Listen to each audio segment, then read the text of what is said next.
Welcome back to the channel again, ladies and gentlemen. Thank y'all so much for coming over.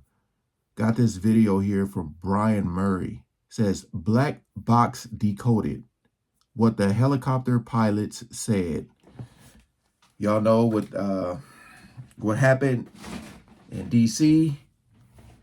A lot of people were still trying to figure out what went wrong. They were saying they saw this plane, they didn't see that one. It was a lot of confusion going on. Rest in peace to all the ones that lost their lives, man. That was just such a tragedy that could have been avoided. So we ain't gonna waste no more time. Let's jump right into it. The NTSB has finally released the contents of the Blackhawk's flight recorders, and it paints a very interesting picture. Not to step on the lead, but the Blackhawk didn't hear all the tower's radio transmissions. First, the NTSB confirmed that this was a check ride. They were doing a combination of an annual and night vision goggle qualification flight. The NTSB believes that due to the nature of this flight, they were using night vision goggles. If the pilots took the night vision goggles off, they're required to have a discussion amongst themselves that they're going to go unaided. This discussion never happened on the cockpit voice recorder, leading the NTSB to believe that they had night vision goggles on during the accident. When wearing night vision goggles, a pilot's peripheral vision... Just want to let y'all know, whenever you guys are watching these videos and I appear to be more on the screen, it's because I'm blocking what I can't show. Just to let y'all know that. Reduces from 180 degrees down to 40. That makes it very difficult to see anything you're not looking directly at. In this part of the flight, the helicopter is following Route 1 and Route 4 of the helicopter routes. The NTSB notes that while these are depicted on the charts, there's no defined boundaries. However, pilots are expected to stay under the maximum height limits. At the location of the collision, the helicopter should have been at 200 feet or below, but as we'll see later, there may have been other factors at play. The first interesting anomaly that happened on the Blackhawk's cockpit voice recorder happened at 8:43 and 48 seconds. That's approximately 4 minutes before the crash. The pilot flying said they were at 300 feet, but their instructor said they were at 400. This could indicate that their altimeters were not set correctly or weren't synchronized between the left and right seat. Pilots primarily fly by using their barometric altitude. This works by measuring the air pressure around the aircraft to determine the plane's altitude. But in the real world, the barometric pressure can change, so pilots use an adjustment on their altimeter to correct for that. But if the pilot and the instructor had adjusted their altimeters incorrectly, they might have believed that they were at different altitudes than they were, or might have had a different view between the left and the right seat. The NTSB noted that there was never a discussion of these altitude discrepancies. They also noted that they weren't releasing granular altitude data at this time, as they found other discrepancies in the recordings. However, they did note that the Blackhawk's radio altimeter did provide an accurate source of data. Another thing the NTSB couldn't do was cross-reference that data with GPS information, as the GPS information was not recorded on the flight data recorder. About 2 minutes later, the instructor noted that they were flying at about 300 feet. The pilot flying acknowledged, saying they would descend down to 200. The next interesting fact that comes from the Blackhawk's cockpit voice recorder happens at 8:46:01, or just under 2 minutes before the accident. At that moment, air traffic control calls out that the traffic is a CRJ circling to runway 33. If traffic just off the workspace CRJ at 1,000 north of feet, start runway 3. But the Blackhawk's cockpit voice recorder does not hear the term circling. That means that even though the Blackhawk knew there was a CRJ, they did not know its location. But the most damning evidence from the Blackhawk's cockpit voice recorder happened 7 seconds before the accident, at 8:47 and 42 seconds. At that time, the air traffic controller called the Blackhawk, asking them to pass behind the CRJ. Pass behind the CRJ.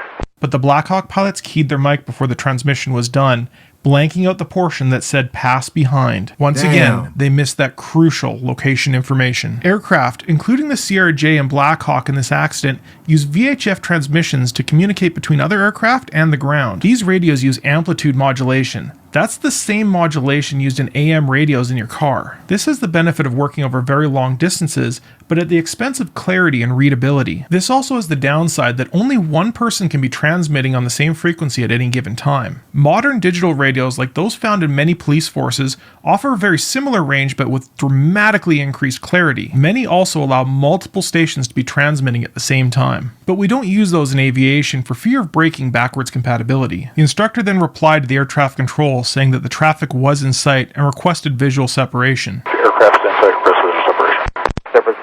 Off of the radio, the instructor relayed to the pilot flying that they believed ATC was asking them to move left towards the banks of the river. At the time of the accident, the Blackhawk's radio altimeter read 278 feet. However, as we noted earlier, this might not have been what the pilots saw on the altimeter in front of them. At the impact, the Blackhawk was flying nearly completely level, with only 0.5 degrees nose-up pitch and a left roll of 1.6 degrees. From the data recovered, the NTSB notes that there was no electronic warnings in the Blackhawk of the CRJ that was approaching. They also noted that the Blackhawk was not transmitting ADSB information, and they were investigating for the cause. But the story is a little bit different from the CRJ cockpit. At 8:47:40, around 20 seconds before the accident, they did get a TCAS warning calling out traffic. This means that the CRJ was made aware of the traffic but wasn't given any traffic avoidance instructions because they were under 500 feet at the time. These traffic avoidance instructions are inhibited below a certain altitude to prevent the system from telling a plane to descend into the ground. 2 seconds before the accident, the CRJ's radio altimeter reported that it was at 313 feet above ground. The CRJ was descending at 448 feet per minute, or about 7.5 feet per second, but this does still leave about a looking at this shot right here, 13 man. feet above ground. The CRJ was descending at 440. Looking at that shot right there. I know they say that the Blackhawks are over there a lot in this area. I mean, I'm just on the outside looking in.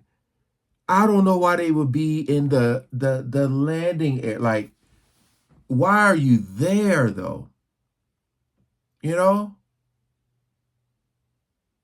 Why there? You should be nowhere near. Like, look, just really, like, look at that.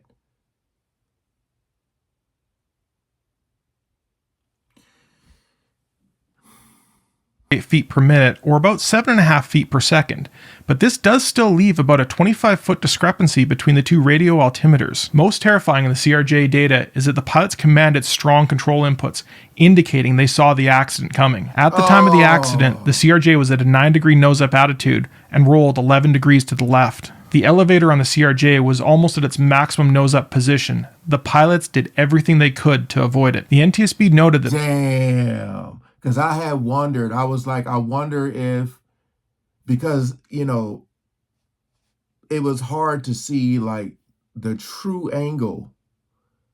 I was like, I wonder if the plane seen that coming. And as you can see, they were like this, and then they took, oh, man.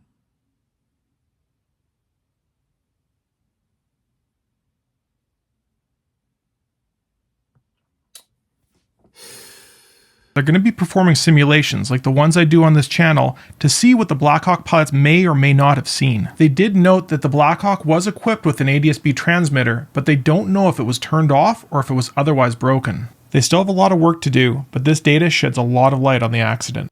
I was seeing that, man, seeing that the plane tried to do everything they could, man. I don't know, it's still extremely odd and weird to me that they allow the helicopters to fly over that area, man.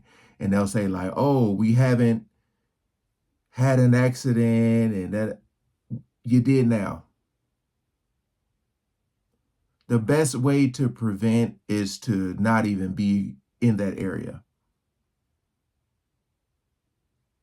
And you know, it's one of them things where you know, someone had probably said like, one of these days, this, you know what I mean? So that was the angle that I was trying to see right there. I don't know, man.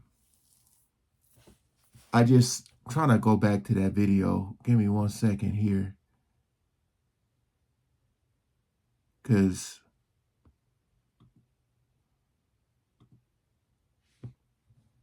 just trying to go over some of the comments from that video.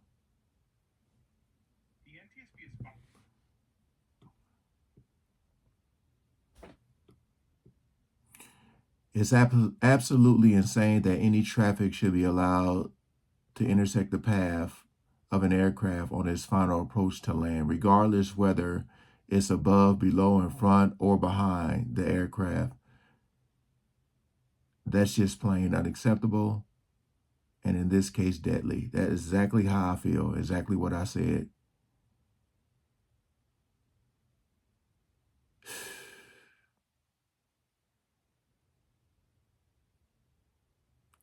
That's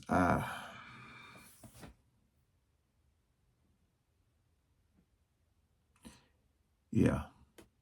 I'm just wondering what moving forward, what is it going to be?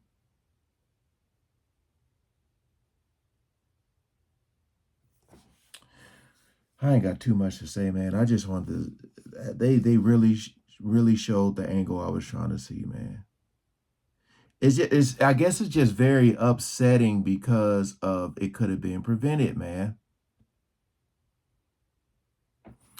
Thank y'all for watching, man. Peace out.